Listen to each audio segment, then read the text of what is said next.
La glace à la vanille, un chirurgien pour les enfants du monde. Alain Deloche.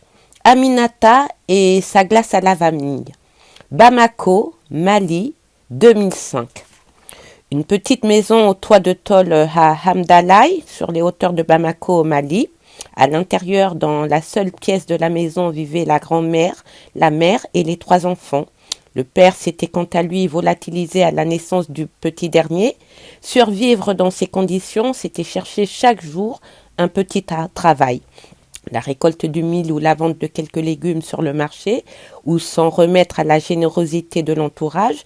Bien souvent, les enfants restaient seuls à la maison, dans un embrouillamini d'objets hétéroclites, nourriture, vêtements, jouets, produits d'entretien.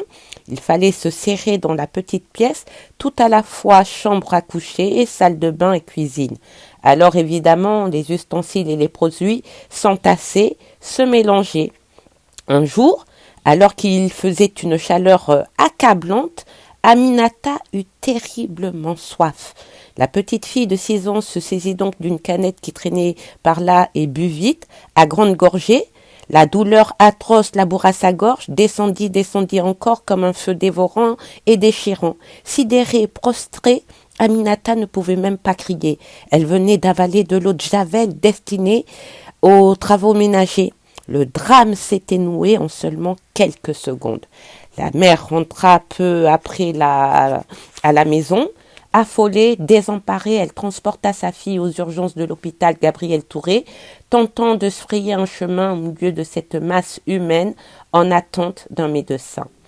Après avoir patienté 2 heures, la mère qui gardait contre elle son enfant meurtri, cette petite qui avait si mal, fut enfin interrogée par une infirmière. « Elle a avalé mon nettoyeur, dit-elle en pleurant. » Le médecin alerté reçut immédiatement Aminata et sa mère. « C'est grave, conclut le pédiatre après son examen. C'est très grave, mais il faut attendre. L'évolution peut être favorable. » En effet, il arrive que l'œsophage brûlé cicatrise correctement sans intervention.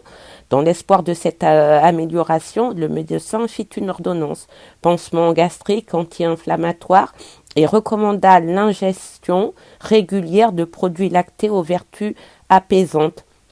Avant de les laisser partir, il dit encore une fois « Il faut attendre ». Hélas, 1 mois plus tard, l'état de santé d'Aminata ne s'était pas amélioré. Les douleurs avaient heureusement diminué, mais le repas passait mal.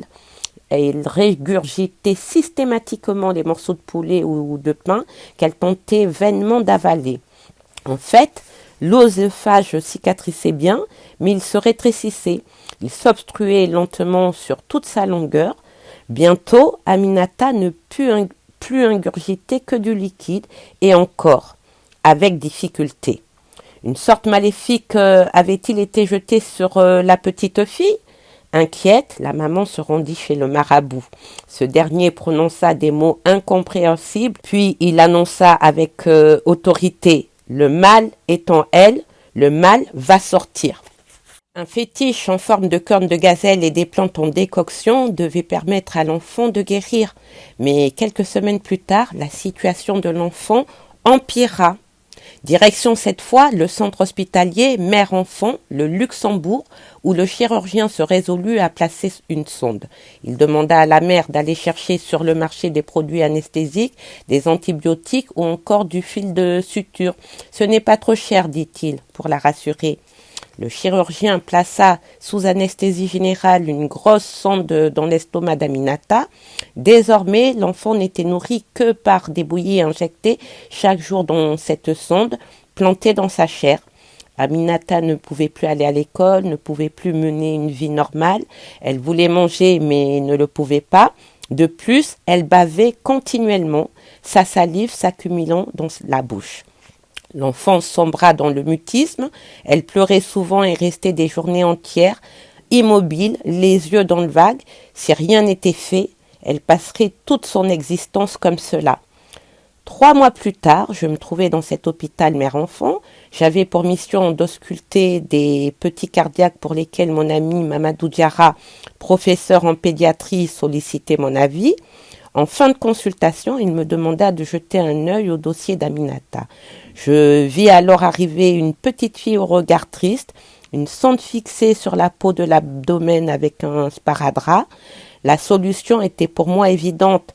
Il faut envoyer cet enfant en France. Ici, mon cher Diarra, aucune chance. C'est une opération complexe réservée aux spécialistes.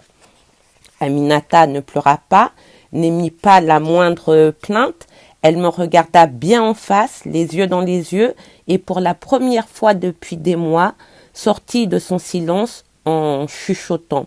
« Est-ce que je pourrais de nouveau manger une glace à la vanille ?»« Bien sûr, mais il faut que tu prennes l'avion et que tu sois courageuse. » Passeport, visa, transport, tout fut organisé très rapidement.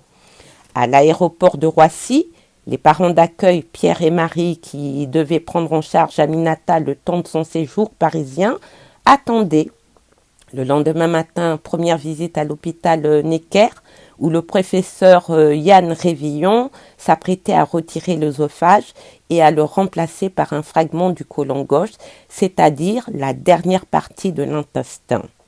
Une intervention longue et délicate, parfaitement maîtrisée par l'équipe de Necker. 15 jours seulement après l'intervention, Aminata était guérie, débarrassée de la sonde qui lui avait permis de s'alimenter durant d'interminables mois. Petit repas après petit repas, elle réapprenait à manger. Avant de repartir au Mali, le jour de son anniversaire, sa maman d'accueil l'amena dans les bureaux de la chaîne de l'Espoir. Jus de fruits, biscuits, tout avait été prévu pour fêter cette renaissance. Je n'avais plus qu'une chose à faire, acheter un bac de glace à la vanille.